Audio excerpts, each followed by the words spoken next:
Hi, I'm Alex Prosser, and I'm here with Tom Cochran.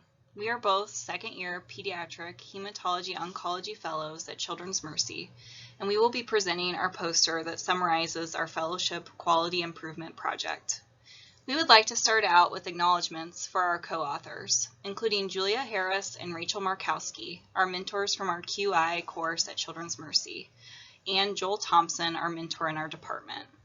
Additionally, we would like to thank Isaac Jonas, along with the rest of the Children's Mercy IT department, our inpatient nurse educators and bedside nurses, our sickle cell team, and the Hematology Oncology Division Improvement Council for their support in the development and execution of this project. Our project was looking at increasing incentive spirometry use in patients with sickle cell disease admitted to Children's Mercy. For background, acute chest syndrome is a leading cause of morbidity and mortality in patients with sickle cell disease. We know that patients often develop acute chest after they have already been admitted for another reason. The National Heart, Lung, and Blood Institute has previously published guidelines for acute chest prevention. They recommend that patients with sickle cell disease should perform 10 breaths of incentive spirometry every 2 hours while awake to prevent development of acute chest syndrome during their hospital stay. For our methods, we wanted to look at the utilization of incentive spirometry by patients with sickle cell disease admitted to Children's Mercy for vaso-occlusive pain crises.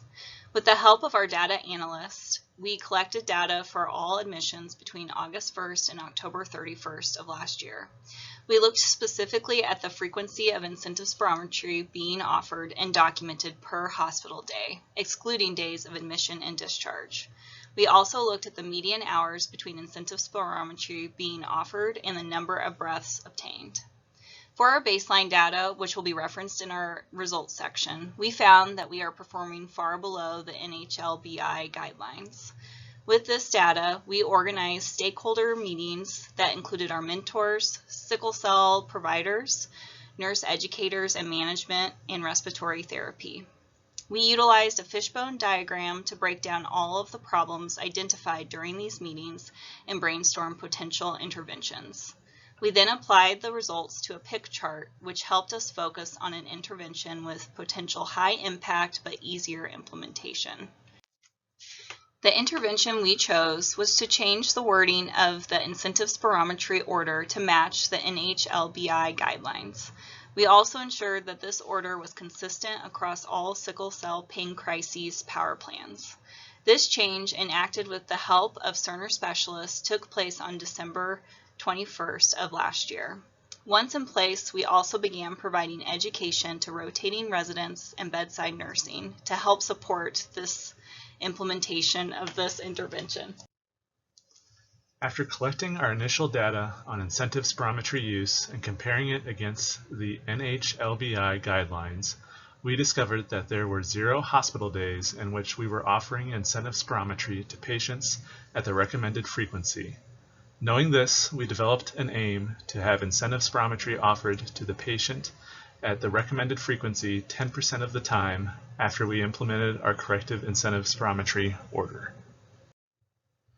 As demonstrated in the results section, we found that following implementation of the updated order, the percentage of hospital days incentive spirometry was offered at the recommended frequency increased from 0% to 2%. We also noted that the percentage of hospital days with incentive spirometry being documented in the EMR dropped from 53% to 40%. As demonstrated in our graphs, the average median hours between incentive spirometry attempts decreased from 6.1 hours to 5.3 hours following implementation of our updated order. Overall, incentive spirometry attempts per hospital day remained largely unchanged, with an average of 2.6 attempts per day before the updated order was released and 2.4 attempts per hospital day following. Following the completion of our first PDSA cycle, we concluded there was a minimal increase in the percentage of hospital days that offered incentive spirometry at the NHLBI recommended frequency. During the stakeholder meetings, we identified that this problem is multifactorial and will likely require multiple PDSA cycles before we may notice any significant improvement in incentive spirometry use towards national guidelines. We, along with our stakeholders, have generated several ideas for our subsequent PDSA cycles, such as clarifying which healthcare team members are offering incentive spirometry, streamlining documentation of incentive spirometry, and providing more education to healthcare team on importance of incentive spirometry use in our patient population. Thank you so much for giving us the opportunity to share our QI project with you all today.